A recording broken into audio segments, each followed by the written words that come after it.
Olá, meu irmão, minha irmã. Mais uma vez começa o programa Voz da Igreja. Muito obrigado por estar conosco mais uma vez, neste horário, neste canal, para partilhar as alegrias da nossa fé, para alegrar-nos profundamente, porque Deus fala ao nosso coração.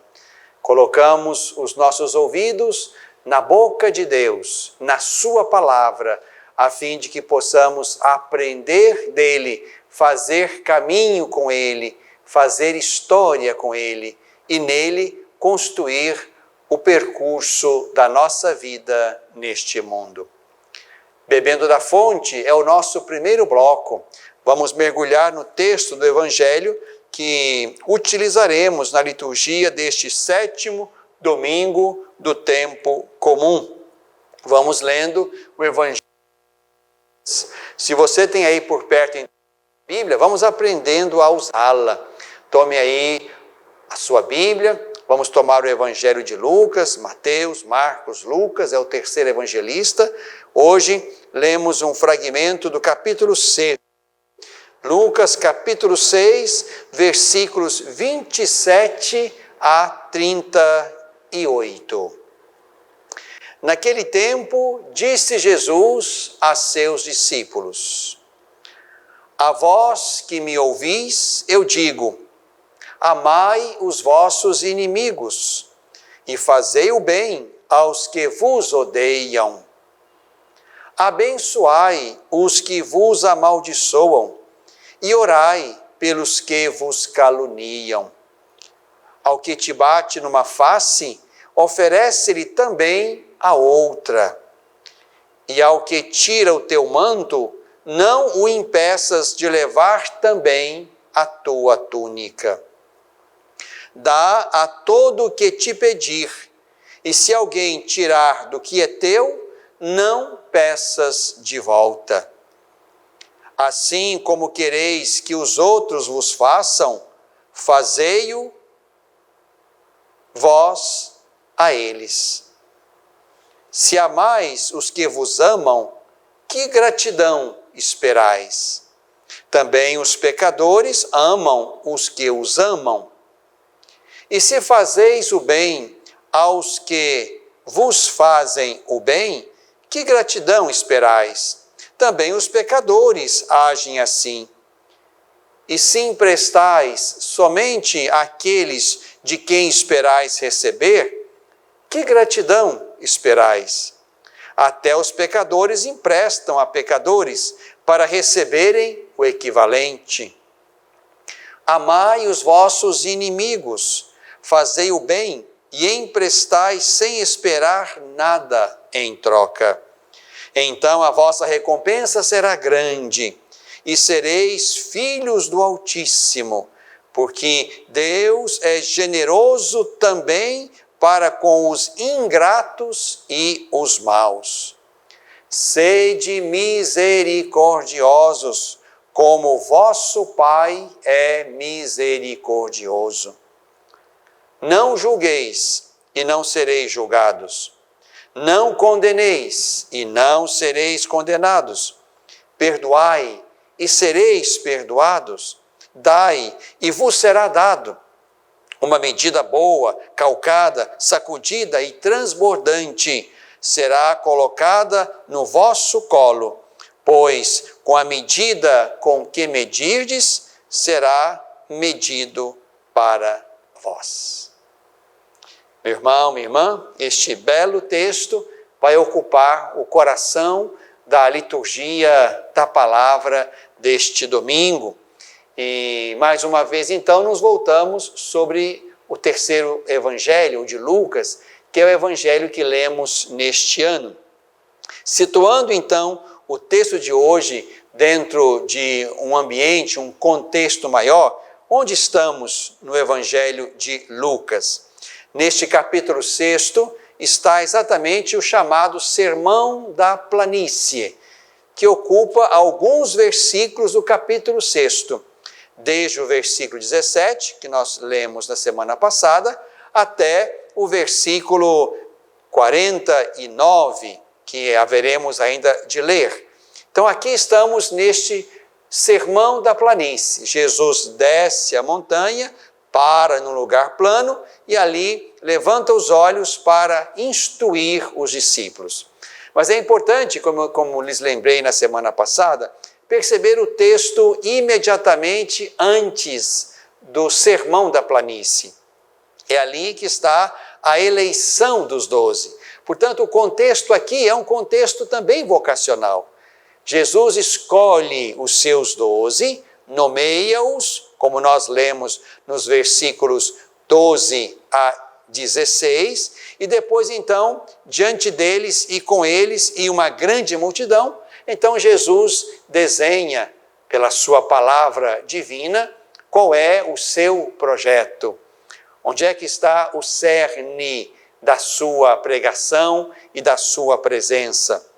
Então lemos na semana passada o conhecido sermão das bem-aventuranças e dos ais, segundo o Evangelho de Lucas. Importante perceber que o que Jesus anuncia é exatamente o reino de Deus. Os bem-aventurados são aqueles que Deus escolheu estar do lado dele, porque estão privados dos bens, dos benefícios, dos direitos que todos têm neste mundo. Os pobres, aqui, os verdadeiramente desprovidos dos bens materiais, os que têm fome, os que choram, os perseguidos, esses são aqueles que têm Deus do seu lado. Não quer dizer que eles estejam no céu ou estejam salvos, mas Jesus quer dizer que eles são bem-aventurados porque Deus está com eles, está próximo deles, quer tirá-los desta situação e colocá-los no reino dele. No reino dele, ninguém é humilhado porque não tem os bens da terra para viver dignamente. No reino dele, não há nem fome, nem choro, nem perseguição, porque ali a vida recebe verdadeiro valor, adquire a sua verdadeira beleza. Mas também Jesus chama atenção para aqueles que estão na contramão, não para também colocá-los no inferno, mas para mostrar para eles o risco do lugar onde se encontram se não se converterem. Então estamos nesse contexto em que Jesus anuncia a bem-aventurança para aqueles que estão em situação de desfavor, de humilhação, são, portanto, visitados primeiro pela misericórdia de Deus. E depois chama a conversão aqueles que, estando em situação abastada, se esqueceram de enxergar e ir ao encontro dos irmãos que precisam daquilo de que eles têm com fartura. Então aqui agora o sermão continua. E nesse texto bastante impactante que nós ouvimos, Jesus chama os seus discípulos a fazer a diferença.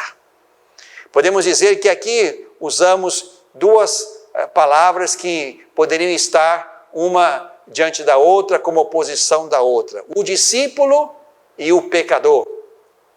O discípulo e o pecador.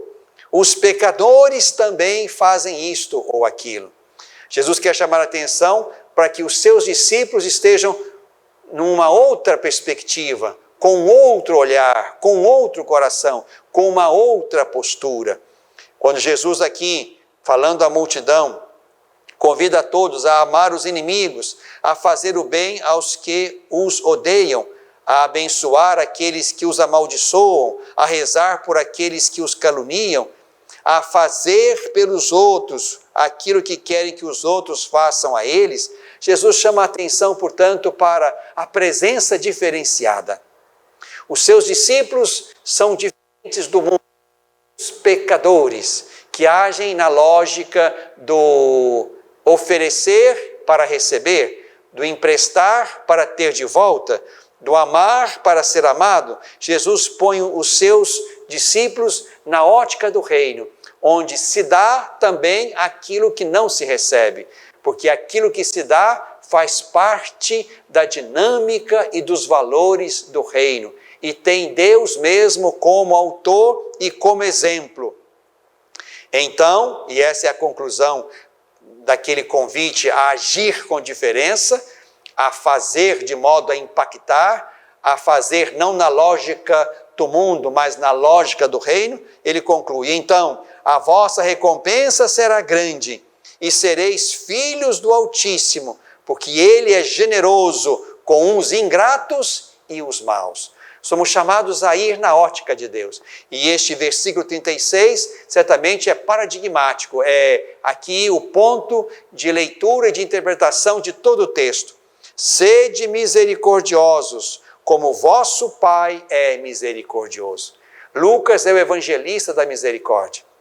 Jesus quer que aqueles que acolhem o reino, acolhem a sua pregação, acolhem a sua presença, entrem na dinâmica do Pai, sejam como o Pai, sejam misericordiosos como o Pai do céu é misericordioso. A conversão ao reino é conversão à misericórdia, a entrar nessa dinâmica onde se dá sem esperar nada em troca, e aquilo que se dá é algo bom, é algo de Deus, que damos até àqueles que talvez não mereçam ou que não retribuam, porque Deus é assim.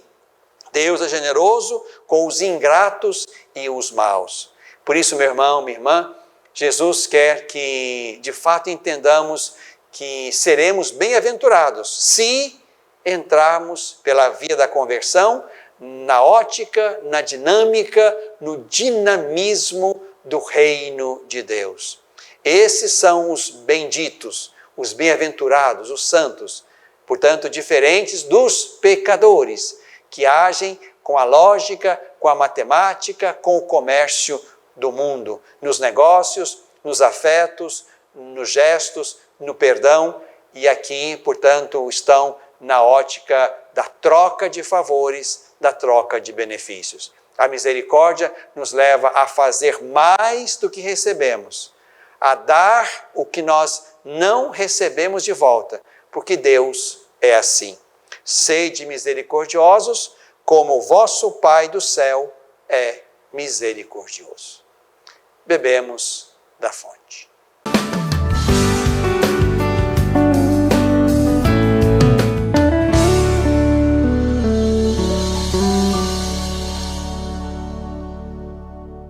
Olá, meu irmão, minha irmã, estou precisando da sua ajuda para que juntos possamos zelar pelas vidas dos idosos que estão lá no nosso lar dos idosos.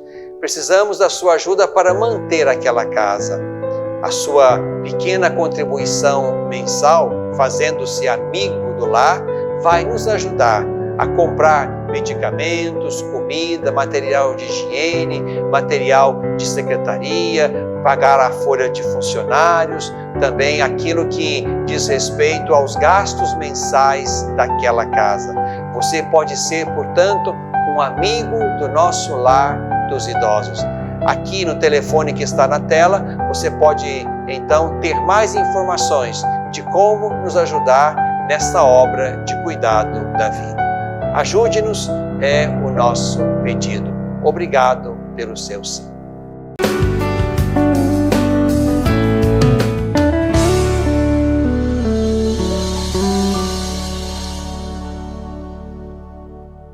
No coração deste tempo, este é o segundo bloco do nosso programa Voz da Igreja. Neste tempo, estamos vivendo essa primeira parte do tempo comum na liturgia da Igreja Católica. Ainda todo o mês de fevereiro vamos nos deter nos textos comuns, ordinários da nossa liturgia. E neste ano, então, vamos lendo o Evangelho de Lucas, que já há 2 programas temos tentado penetrar, mesmo que brevemente, em alguns elementos que ajudam a compreender, a mentalidade, a teologia, o texto, a estrutura deste terceiro evangelho. Então, quero com você ainda neste programa mergulhar um pouco na temática, digamos, fundamental, fundante deste evangelho. É certo que o ponto primordial de cada um dos evangelhos é a Páscoa de Jesus. É este, digamos, o elemento fundamental e fundante da fé cristã. O Senhor Jesus morreu, foi sepultado, ressuscitou, apareceu, subiu aos céus e deu o Espírito. Aqui estamos diante do querigma, ou querigma. É aqui que está o coração da nossa fé cristã. Ao redor deste evento fundante, vamos então construindo o caminho com Jesus, o caminho espiritual com Jesus, caminho feito por cada uma das comunidades, a comunidade de Mateus, de Marcos, de Lucas, de João, não é? Ali, claro que estamos ao redor de eventos, de histórias que são contadas e recontadas a partir da fé da pessoa e da presença de Jesus na história humana. É importante, então, nós percebermos que cada evangelista parte deste elemento fundante, a Páscoa de Jesus, e vai construindo o caminho, né? Retrocedendo neste caminho, como Lucas faz, até a infância, e também, claro, e Lucas faz isso bastante bem, também desenhando e testemunhando o que vem depois da Páscoa de Jesus, e aí mergulhamos no tempo e no mistério da igreja, que contemplamos belamente no livro dos Atos dos Apóstolos, que também é de Lucas. Pois bem, então, aqui neste Evangelho de Lucas, qual é o ponto, digamos assim, central? Qual é a temática que permanece? Qual é, digamos, o elemento que Lucas quer manter como um elemento distintivo do seu Evangelho? Certamente, tocamos o coração do Evangelho de Lucas quando tocamos a misericórdia. A misericórdia de Deus, o convite a imitar a misericórdia de Deus, como nós ouvimos no texto do primeiro bloco, sede misericordiosos como o vosso Pai é misericordioso. Essa palavra aqui é como se fosse exatamente uma dobradiça, né, da porta onde nós nos ligamos a Deus, né, pela via e pela virtude preciosa da misericórdia, pelo dom precioso da misericórdia. É aqui então que nós e Deus entramos numa comunhão que alcança a sua perfeição, quanto mais temos em nós daquilo que Deus tem ou daquilo que Deus é. Deus é misericórdia. E é aqui então que nós e Deus tomamos um mistério de comunhão e nos identificamos com Ele e nos colocamos na ótica e dentro do mistério de Deus e do seu reino. Se nós tomarmos então o texto de Lucas, vamos percebendo que do princípio ao fim, a lógica da misericórdia aparece, seja em algum evento, em alguma atitude, em algum comportamento, na palavra propriamente que aparece muitas vezes ao longo do texto, misericórdia, compaixão, enfim. Aqui estamos diante, então, do fio condutor do Evangelho de Lucas. E queria, então, brevemente com você, tentar perceber isso no início, no meio e no fim do Evangelho de Lucas. De modo que entendamos que há, portanto, um tema, há uma linha que permanece e define este terceiro Evangelho. Lucas começa, digamos, falando e apresentando a misericórdia de Deus sobre a humanidade, expressa, personificada em duas mulheres. Lá no capítulo 1 já do Evangelho de Lucas, nos encontramos com duas mulheres visitadas pela misericórdia de Deus. Isabel, a velha, estéril, e Maria, a virgem, jovem, ambas visitadas pela misericórdia que fecunda o ventre destas duas. Isabel dá à luz e gera, portanto, o precursor. Maria também dá à luz, permanece virgem e oferece ao mundo o Salvador. Mas é interessante percebermos que o texto de Lucas, quando vai falar daqueles dois idosos que representam bem o primeiro Israel, o antigo Israel, o modo como Lucas fala deles expressa também, digamos assim, uma intimidade grande deles, daqueles dois, né? Zacarias e Isabel, com Deus. está aqui no versículo 6. Ambos eram justos diante de Deus, Isabel e Zacarias, e caminhavam irrepreensivelmente em todos os mandamentos e preceitos do Senhor. Portanto, corações retos, piedosos, devotos, não tinham filhos, pois Isabel era estéril e ambos eram de idade avançada. A misericórdia de Deus visita Isabel, como também no texto um pouco adiante, a partir do versículo 26, a misericórdia de Deus visita a jovem virgem Maria, que é visitada então lá em Nazaré, na Galileia, pelo anjo Gabriel, e ali então Gabriel revela a Maria os planos de Deus para ela e recebe o sim generoso daquela jovem que oferece a si mesma inteiramente a Deus. Então aqui estamos diante de belas expressões da misericórdia de Deus, que visita a humanidade, toca o ventre envelhecido e o torna fecundo, toca o ventre virgem sem roubar esta beleza da virgindade, enquanto Maria é toda de Deus, é daquela que a fizera, não fora de nenhum outro. Este é o sentido bonito da virgindade. Deus visita Maria, é misericordioso com ela e permite então que dela nasça o Filho de Deus, Jesus Cristo. Então aqui estamos diante dessas duas visitadas pela misericórdia. No meio do Evangelho de Lucas, no capítulo 15, nos encontramos então, digamos assim, logo no meio do Evangelho. Lucas tem 24 capítulos, né? Aqui mais ou menos no meio do Evangelho, no capítulo 15, nos encontramos então com aquelas 3 parábolas da misericórdia. E aqui estamos no coração, literalmente, no coração, no centro deste terceiro evangelho, né? A parábola da ovelha perdida, que é encontrada, a parábola da moeda de prata perdida, que é encontrada, e aquela belíssima parábola do pai misericordioso e os 2 filhos, ou a parábola conhecida como parábola do filho pródigo.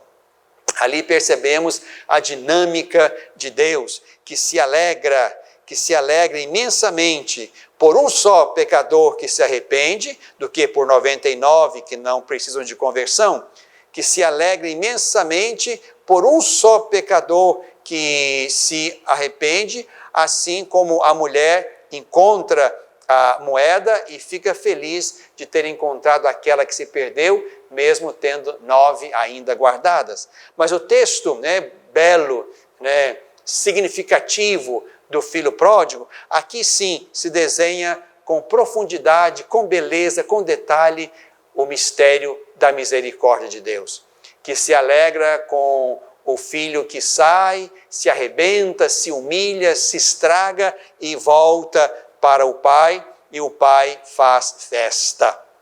Trazei depressa a melhor túnica, colocai um anel no seu dedo, sandálias nos seus pés, trazei o novilho gordo e matai-o, para comermos e festejarmos, pois este meu filho estava morto e tornou a viver, estava perdido e foi encontrado.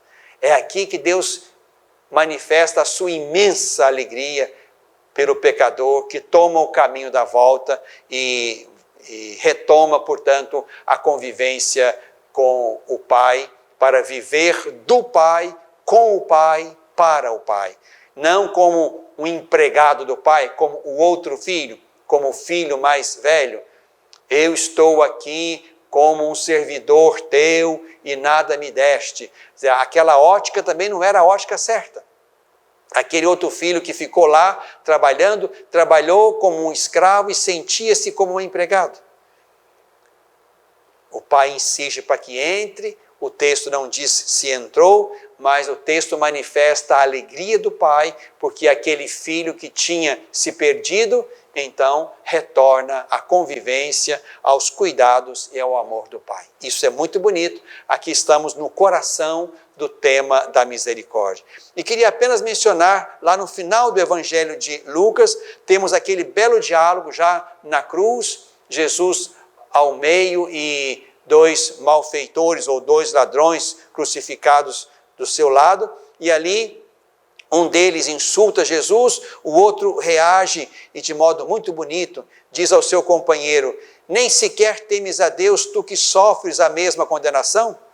Para nós é justo sofrermos, pois estamos recebendo o que merecemos, mas este não fez nada de mal. Jesus, lembra-te de mim quando entrares no teu reino. E Jesus responde: em verdade te digo, hoje estarás comigo no paraíso.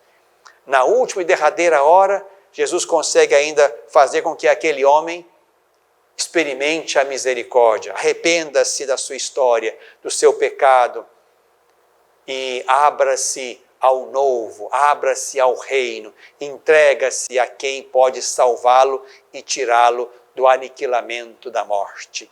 Perceba então, meu irmão, minha irmã, que este evangelho de Lucas é, por excelência, o evangelho da misericórdia.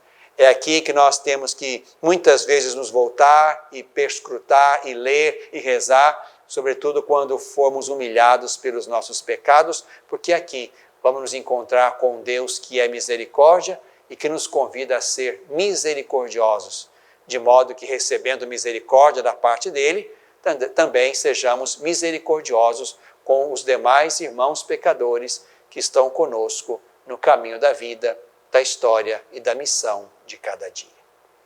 No coração deste tempo.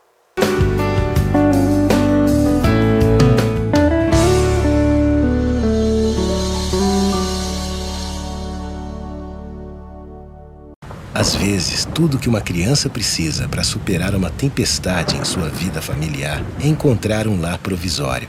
Uma família que a acolha por um tempo, enquanto sua própria família se reestrutura para recebê-la de novo. Essa é a proposta do Serviço Família Acolhedora: transformar as dificuldades de hoje em possibilidades de futuro. Serviço Família Acolhedora. A tempestade passa, a vida continua. Participe e faça a diferença. Olá, meu irmão, minha irmã, estou precisando da sua ajuda para que juntos possamos zelar pelas vidas dos idosos que estão lá no nosso lar dos idosos. Precisamos da sua ajuda para manter aquela casa. A sua pequena contribuição mensal, fazendo-se amigo do lar, vai nos ajudar a comprar medicamentos, comida, material de higiene, material de secretaria, pagar a folha de funcionários, também aquilo que diz respeito aos gastos mensais daquela casa. Você pode ser, portanto, um amigo do nosso lar dos idosos. Aqui no telefone que está na tela, você pode então ter mais informações de como nos ajudar nessa obra de cuidado da vida. Ajude-nos, é o nosso pedido. Obrigado pelo seu sim.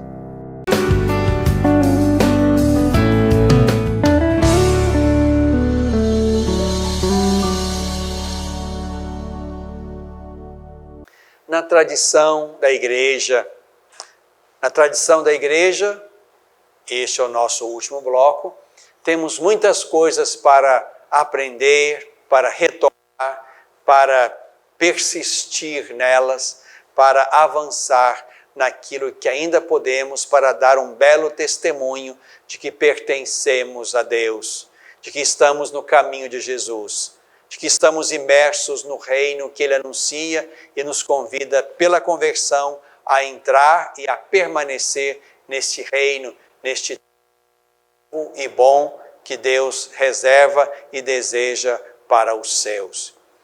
Na tradição da igreja está uma bela comunhão orante com os irmãos. Isto não é, digamos, algo pouco importante, algo insignificante ou pequeno. Rezar pelos irmãos é certamente algo importante e oportuno. Além de rezar pelos irmãos, claro, fazer por eles o que eu posso fazer. Fazer a eles o que eu espero que eles façam a mim, como nós rezamos, ouvimos, meditamos no primeiro e no segundo blocos do nosso programa, a partir do texto do Evangelho de Lucas. Estou dizendo isso, meu irmão, minha irmã, porque assistindo ao noticiário, vemos também a tragédia acontecida lá em Petrópolis. Lá também estão irmãos e irmãs nossos, vidas foram ceifadas. Até aqui, mais de 35 vidas foram levadas pela força destruidora das águas e daquilo que as águas causaram lá naquela bela e histórica cidade. Por isso, quero convidar você às duas coisas que nos colocam diante desta realidade, também com espírito de misericórdia e compaixão. Rezar. Pode parecer muito pouco, mas é importante. Rezar significa confiar em Deus que aquela situação também será resolvida pela boa e positiva interferência humana. Quando nós rezamos por aquela situação, nós também pedimos a Deus que apareçam pessoas, apareçam homens e mulheres que ofereçam o seu tempo, a sua disposição, o seu trabalho, que apareçam recursos, que apareçam ajudas materiais. Tudo isso é importante. Rezar não é simplesmente um sentimento apático de quem não quer sujar as mãos, mas a oração tem um poder positivo de estimular os corações, sobretudo aqueles que estão mais próximos. De maneira que não falte nada aos irmãos que estão lá em situação dramática, precisando de lugares para se hospedar, precisando de roupa, de comida, de remédio, de cuidado. Rezemos então, rezemos com insistência para que Deus mova os corações, sobretudo aqueles mais próximos, os que podem chegar primeiro, os que podem chegar mais rápido, os que estão ali mais próximos daquela realidade, podendo oferecer a sua ajuda. Rezemos. Esta é uma coisa importante. A nossa oração apressa a conversão dos corações que podem fazer mais e podem fazer primeiro e de modo mais imediato. Mas também ofereçamos a nossa ajuda. Haverá formas de colaborar com ajuda financeira, enviando também os que estão mais próximos dessa realidade, aquilo que é expressão da sua partilha, comida, roupa, remédio, água, aquilo que quem está mais perto pode fazer chegar mais rapidamente. Vamos rezar e vamos fazer também a nossa parte. Não podemos cruzar os braços e dizer que isso não nos toca porque está distante de nós. Lá estão irmãos nossos que clamam pela nossa misericórdia e pela nossa compaixão. Rezar e fazer alguma coisa é também expressão de verdadeira misericórdia, na tradição da Igreja.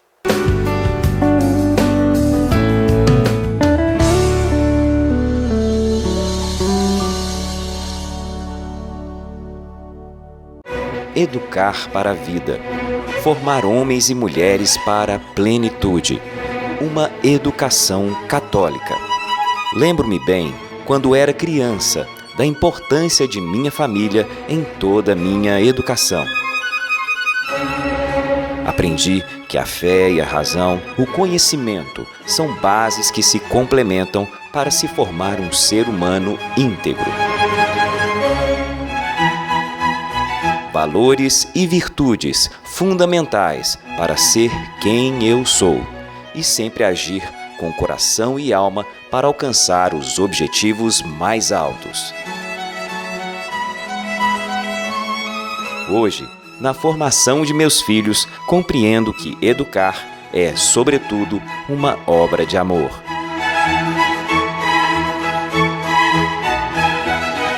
Colégio Magnífica. Educar para a plenitude. Pré-matrículas abertas.